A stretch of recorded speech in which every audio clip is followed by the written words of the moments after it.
Mad Party has been a very popular single prize deck for a very long time, and thanks to Pokemon Go, we have a brand new addition to the list. It is Sudden Transformation Ditto. This card is really good in Mad Party by using its ability to copy the attacks from the basic Pokemon in the discard pile. The attack, of course, that we are going to be copying is Mad Party from Bunnelby. Mad Party is a 2 colorless energy attack that deals 20 damage times the amount of Pokemon with Mad Party in the discard pile.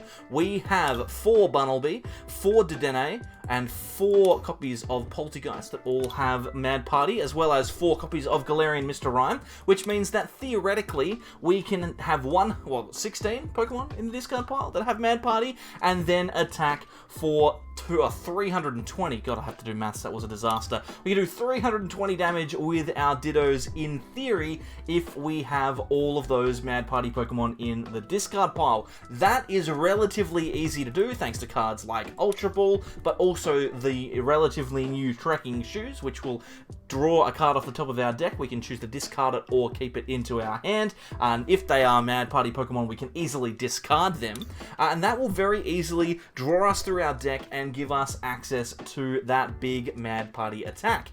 Another card that's really good for this deck from Pokemon Go is the new PokéStop Stadium, which allows you to look at the top 3 cards in your deck, take out the item cards, put them into your hand, and then discard the rest. In lots of decks, this is a very awkward stadium, but in Mad Party in particular, you will be discarding Pokemon that you want to have in the discard pile anyway, whilst picking up item cards to help you build your position.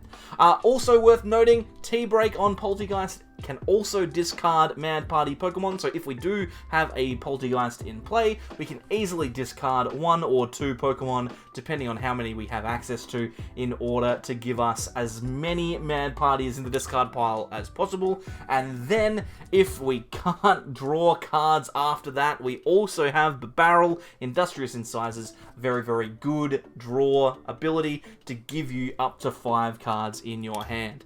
This list I've actually had a lot of fun playing with.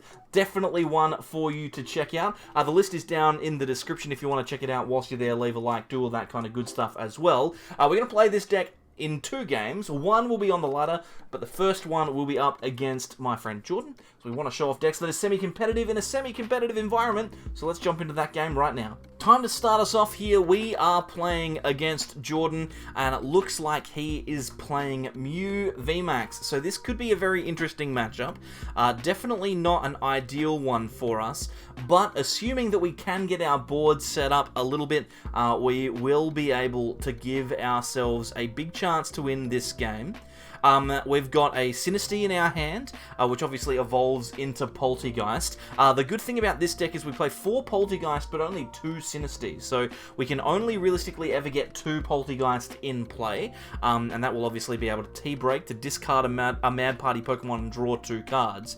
But the Polteageist itself is not that big of a deal, so we can easily discard that whilst playing down the Sinistea and feel relatively comfortable in doing so.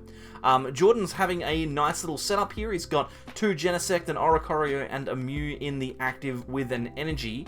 Mew is going to be an interesting matchup for us. It's definitely not going to be an easy one, but because of Ditto, we will find it a little bit easier to get those big one-shots on VMAX Pokemon, which has always been something that Mad Party has struggled with.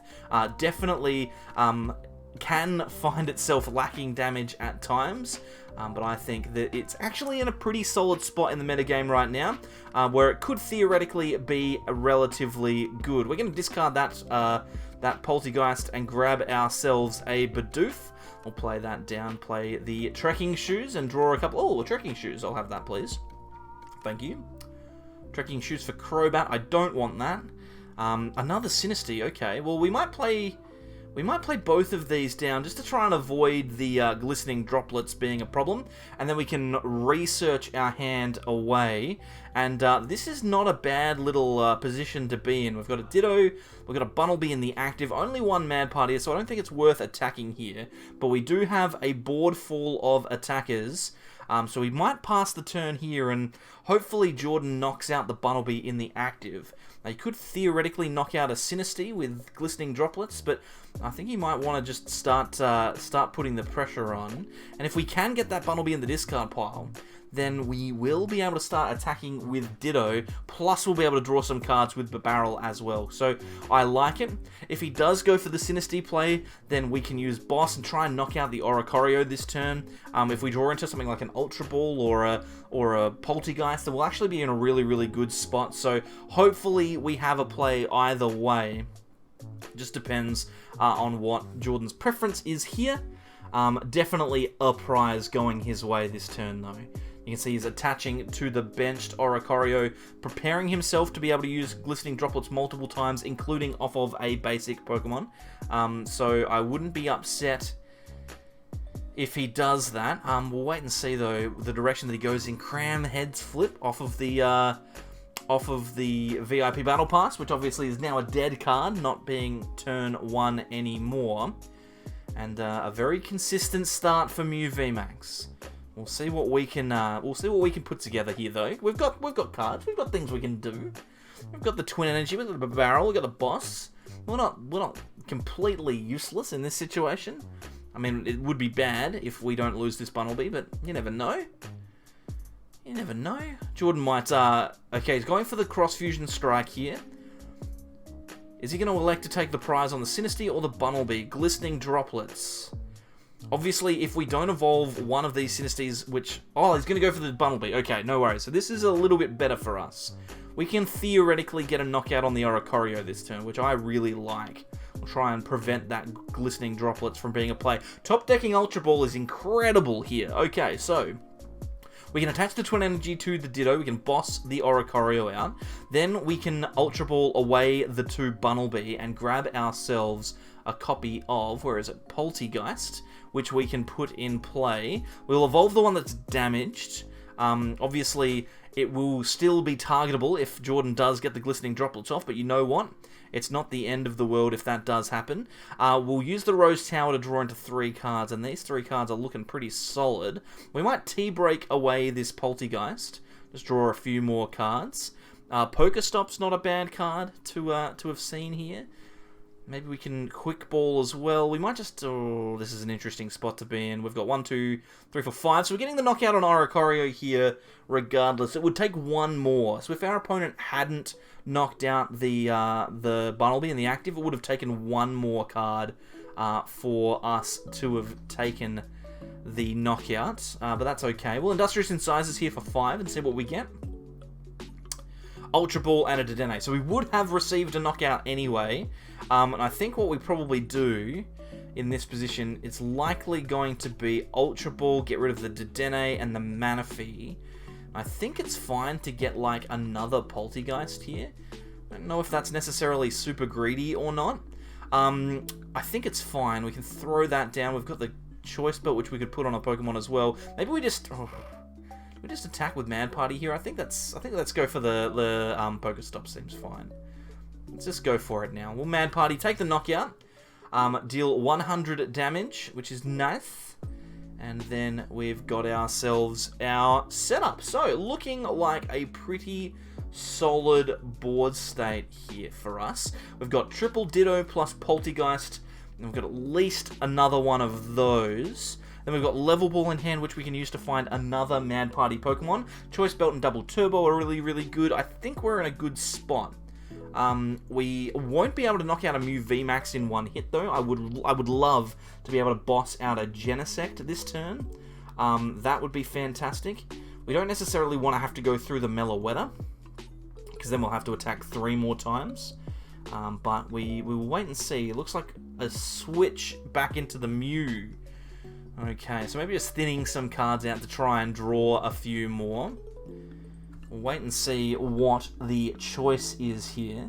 But you can see Mad Party's still a very playable deck. Not like ideal. It's not a perfect one by any stretch, but definitely very, very competitive, or at least reasonably competitive. We can actually get some games with it against some top tier stuff. Where even with Mew at the moment, they are gonna have to take a single prize. The question is, what do they elect to go for here? Do they probably go for the Melodious Echo to knock out the Ditto? Silene. What are they gonna get back here? There's a heads flip, so they're gonna get one card back, the Oricorio. That makes sense. Okay, so we may need to go through that Oricorio one more time. Melodious Echo takes the knockout on the Ditto, and that's A-OK by me. Let's see. I think it's just gonna be promote Ditto and go. I think this seems like a pretty reasonable spot to be in. Top decking that Mr. Rime is pretty solid. How many do we have? 1, 2, 3, 4, 5, 6. So we're currently dealing 120. I don't think that we're ever going to be able to one-shot, but we may as well throw the Choice Belt down. Let's think. I think we T-break away the Mr. Rime. We'll get rid of that, draw 2 cards. And there's a Bunnelby as well. Can we afford to discard that? That's our last Bunnelby. It should be okay, because we are theoretically going to have multiple Poltergeists that we can attack with. We've got 4 energy left, got research. We're actually looking pretty sound here. We'll quick ball, get rid of the Dedenne, and that can grab us another Dedenne if we want it to. I don't think that we actually need to, per se. Realistically, the quick ball just giving us an extra 20 damage in the discard pile. We might grab it, put it in the hand, you never know. We can always get rid of it with Polteageist, which I like. So we will T-break. Actually, we'll double turbo to the active, and then we'll Industrious Incisors and see what we can draw. We'll see what we can get. Another double turbo is pretty good. Let's T-break. Get rid of the... Well, let's get rid of the Mr. Rime. Seems fine. Trekking Shoes is in hand. We are running out of cards, though. I'd love to see a research at some point. I don't know if we're gonna see one right now. Double turbo energy. We probably need to keep the energy as best as we can, and then we will just attack into this Mew for 190, which is nothing to sneeze at. If we'd found a boss, we actually would have been able to take a knockout there. Now, the problem for us is going to be that Jordan will be able to use the benched Mew, be able to cross-fusion strike the benched Mew's Psychic Leap attack, and shuffle the Mew VMAX back into the deck, which is not great for us. It's not great for 2 reasons. Firstly, it removes all of the damage on the Mew VMAX, but secondly, it opens up a bench spot for that blasted Oricorio, which we don't want to have to deal with. I don't necessarily like the fact that we have to deal with that card, so... we'll wait and see. Another heads flip on the Cramomatic. Jordan is a god of flipping heads, apparently. He's just capable of doing that all the time. We'll wait and see. What is going to be the card that is searched for? Very interesting one. Now, this deck obviously has its weaknesses. Things like Greninja are very, very awkward to deal with. We do have copies of the Manaphy in the list, so it's not impossible to deal with, but definitely difficult. And if you can't return that Manaphy to your hand or to the deck, which is, to be honest, sometimes difficult to do, we might need to include extra copies of recursion cards like Ordinary Rod, or maybe even the what's it called? What's the card called? I can't remember. The one that puts cards back in your hand. Oh, Rescue Carrier. Oh my goodness. There's a struggle there. If we can include that, then that's probably not a bad idea as well. Now you can see Jordan has taken that prize. He has gone and Psychic Leaped. Psychic Leaped.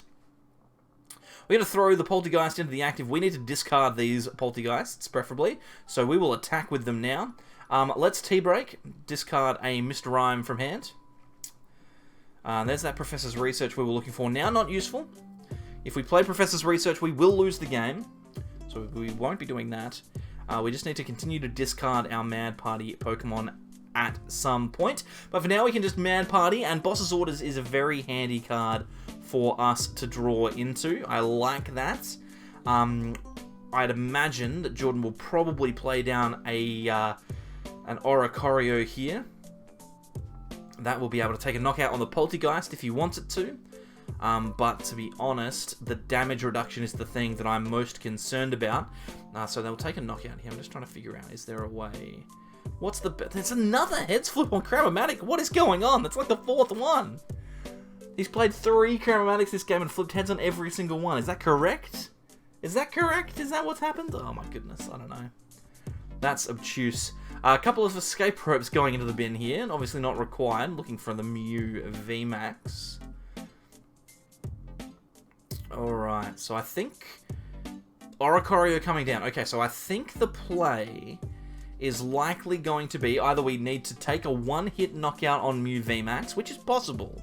It's unlikely, but it's possible. Or we boss out the Oricorio, knock that out, and then try and get a knockout on the Mew VMAX next turn. And if that is possible, if we can achieve that, then we might actually be in a good position in this matchup. But we'll have to wait and see. 1, 2, 3, 4, 5, 6, 7, 8, 9, 10. So there are currently 10 Mad Party Pokemon in the discard pile. So that's 200 damage. We'll discard the Polteageist in the active, which will be 220. I don't know if we can get there. It's going to be mighty tight. It's going to be awkward. It's okay. That's okay. We can make this work. We can make this work. You can see set up that second Mew so that Cross Fusion Strike can copy the appropriate attack again. Glistening Droplets is the attack that's being used now, so that'll take a knockout on the Polteageist. So that's 220 damage that we're currently dealing. We're going to promote Polteageist here. We're going to see what we draw. A Mr. Rime. So we're dealing 220. We're going to attach the double Turbo Energy here. I think our play is to just knock out the Oricorio, but we will use T-Break. Go down to an extra couple of cards in here. Well, this is actually pretty good here. Quick Ball can get rid of this Dedenne. And we've got only Level Ball, Bibarel, and Twin Energy left in deck. I think we boss here, bring up the Oricorio, and then we'll be able to take a knockout on this Oricorio. We'll Mad Party for the knockout. Go down to 3 prizes remaining, and then I think we'll actually be able to take a one-shot. So we'll see how we go. Choice Belt out of the prizes is very good for us. Okay, so we dealt a pretty solid chunk of damage there. Next turn, if they knock the Polteageist out, we'll have an extra 20, plus the 2 Mad Parties that are in our hand, because we'll be able to Professor's Research, plus the Choice Belt. That should be enough. I think it's going to be about 340... No, I think it's going to be 320 if we manage to do that. So I think that's every single Mad Party in the discard pile, plus a Choice Belt. So I think we should be able to win. Even if Jordan doesn't knock out this Polteageist, we actually will win the game regardless. If he bosses out the Bibarel and tries to stall us, we've got the Twin to retreat. We can attach the Choice Belt and Research and take the knockout. If he takes the knockout on the Polteageist, then we'll be fine as well. So I think we've actually locked up the game against Mew here. Cross Fusion Strike. Going in for the Max Miracle. Alright, I think we've got it. I think we're actually about to win against Mew. Let's see. I think this is fine. I think my maths is correct. Promote the Ditto. We've got the Twin Energy in hand. We've got the Choice Belt as well.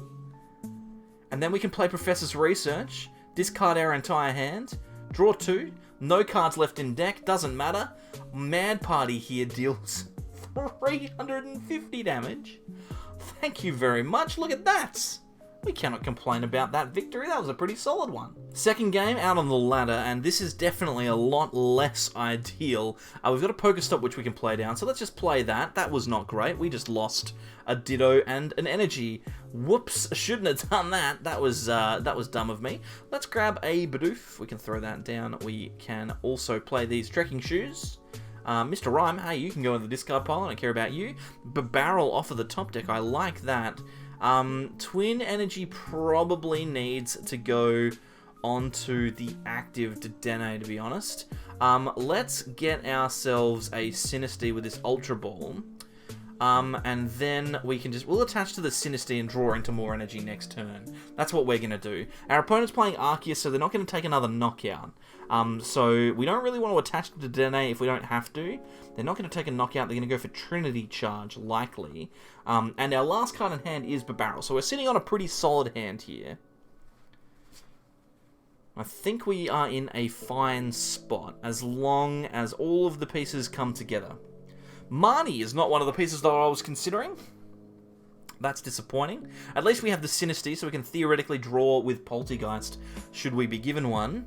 Oh, hello. This hand is literally exactly the same as the last one, but better. Now we know that the Bibarel's on the bottom of the deck, we can, yeah, we can just go. This is great, actually. I was surprised at how good this is. Oh, in a pretty good spot. Alright, looks like we are up against just a traditional Arceus Inteleon deck of some description. And there's a Quick Ball and an Air Balloon off of the PokéStop. One of the things to remember when you are playing PokéStop is your opponent can use it as well. Well, it's not mutually exclusive. You're not going to get, you're not going to be able to use it yourself and then your opponent doesn't use it. It's worth remembering that. There's another Arceus coming down, and this is a beautiful art of Arceus. Do you prefer this Arceus or the other one, the other alt art one? Personally, I like this one. I think the other alt art is really cool. I play those in real life, so I prefer those ones. But definitely a good looking card. We'll say that much. It's accelerating grass energies, which is weirding me out, but that's okay. Let's just continue to play. Heavy Ball, we've got what? Bidoof, Manaphy, these are all good cards. I think I like the Bunnelby though. We can discard one of those with Quick Ball, and we can use the other for a tea break, should we wish. Let's Quick Ball away a Bunnelby first, grab ourselves a Ditto out of the deck, I think. Maybe a Sinistea, to be honest, but I think Ditto is perfectly fine. We've got a bunch of energy left, so we should be A-OK here, and then we will tea break away the Bunnelby. Draw a couple of cards. To be honest, neither of those are really appealing to me. I would love to see a copy of Energy here. Let's Mad Party, not Mad Party, let's Quick Ball for a Dedenne, I think. Just a Mad Party that we can discard later. And we'll Industrious Incisors for 4. And we find a Research. So this is actually an incredibly good spot to be in here. We can grab ourselves another Dedenne. That is 4 Mad Parties in our hand. We will Research and get rid of all of those. Very, very nice. And we do find an energy, which is nice for us. Level Ball can grab a Dedenne, and then we will be able to Ultra Ball away that Dedenne and the Mr. Rime. Grab ourselves a basic Sinistea. That seems like a pretty solid option. We got that on the bench. There's definitely another Polteageist left in the deck, which is good for us. We currently have 3, 6, 9, 11. Unfortunately, I think we're actually going to just miss this knockout. Is that correct? Can't remember what type of energy I have on this Polteageist. If we have twin energy on the Polteageist, which we might do, then we will take a knockout. It's a knockout, so I do have the twin. Alright, beautiful. Excellent. I forgot to bench the Sinistea. Whoops. Should have done that. I should have done that. But, hey, it's whatever. It's whatever. It's going to be fine. We're dealing 220 damage on our, what is that, our second turn? And this is the thing that the new Mad Party is capable of doing, is hitting these big numbers going second. It's much easier with Bibarel and Ditto and PokéStop and all these kind of cards to get some big turns off. So very, very happy at the moment playing Mad Party. Definitely one to consider on the ladder. There's a boss. We don't really need that. I think we just Research, to be honest. We don't need the Sinistea anymore. We just need to attack 2 more times. That's all I need to do. And we've managed to find ourselves a double Turbo Energy and a Quick Ball, which I like. We'll get rid of the Bunnelby. I'm regretting now not playing down the Sinistea, to be honest, but that's okay. We've got the Polteageist in hand. Could have been useful. We'll Industrious Incisors for a card, and now our hand is pretty average, but we are taking the knockout on this Arceus V. An extra couple of Mad Partiers in play means we are dealing 240 damage, even with the double turbo, and our opponent really has no choice but to promote the Arceus V here, so all we need to do is find ourselves an energy, and with the Professor's Research, we're actually guaranteed to find it here. The question will be, can we get enough Mad Partiers in play to take a knockout on an Arceus V-Star? So we're doing 240 damage at the moment. We've got the Polteageist in hand that we can discard. We can Ultra Ball to grab a Pokemon out of the deck, and if that is a Mad Party Pokemon, as long as we find an energy, we will win this game, I think. Unless, of course, they play like a Big Charm or something like that. That would be very awkward, but I'm liking our odds. I'm genuinely impressed with how consistent this Ditto has made Mad Party. It's actually wild, to be fair. Yeah, I think we're gonna be all right. It depends, of course, on the Big Charm. If the Big Charm comes down, we need to stretch just a little more. Could be awkward if the Big Charm comes down, but that's okay. We're gonna give it our best shot, and that's the key. That is the key. 8 cards left in deck. we should be okay. They're going to go for Clara here. That is an interesting supporter to be playing at this stage. Still not sure why they're playing Grass Energy. Haven't seen any reason for the Grass Energy to be being played just yet. But you never know. Maybe we find out now. Maybe they play down a grass Pokemon of some description. Maybe they're playing the Beedrill. That could be it. That could be it. Trinity Nova. Okay, so we're not going to find out why they're playing Grass Energy. Instead, we are going to go for that big KO. And I think as long as we find one energy, we should be good to go. They take their prize. We promote the Ditto. And now it comes down to a couple of factors. Well, is there a Mad Party Pokemon? Yes, there is. Mr. Rime is the top deck, so we will be able to discard that one. And there is a Twin Energy in deck, so we are guaranteed to draw into it here. Professor's Research draws 7 cards. We've got the Twin Energy, we've got the Choice Belt as well, so we can add that on. That would have mitigated the damage. Mad Party takes the knockout, 330 damage. We would have, even if there was a big charm, taken the KO. And maybe Mad Party's actually not as bad as it has been. Seriously, Mad Party might be a real deck. I'm not sure. I think it's actually good. It's okay. It's at least a lower tier, like a rogue option now. It's that much more consistent and that much more powerful that you should definitely look at picking up some of these cards if you can. Thank you very much for watching. I appreciate you coming past as always, as well as all of these people over here who are my lovely members. Appreciate it. If you'd like to help support the channel by throwing in a couple of bucks every month, then feel free to do so. $3 for the lowest tier. It is super easy. There's a link down below. Just hit the join button. Super simple. Also, thank you very much to everyone who has been liking and commenting. As usual, you are all legends, and if you have enjoyed this one prize deck, then you might enjoy this one prize deck. If you want to click on a bit of a Magikarp, you're more than welcome to. Here he is. He's over here. Give it a click. He's a fish. He's a fish that deals a lot of damage. How can you say no?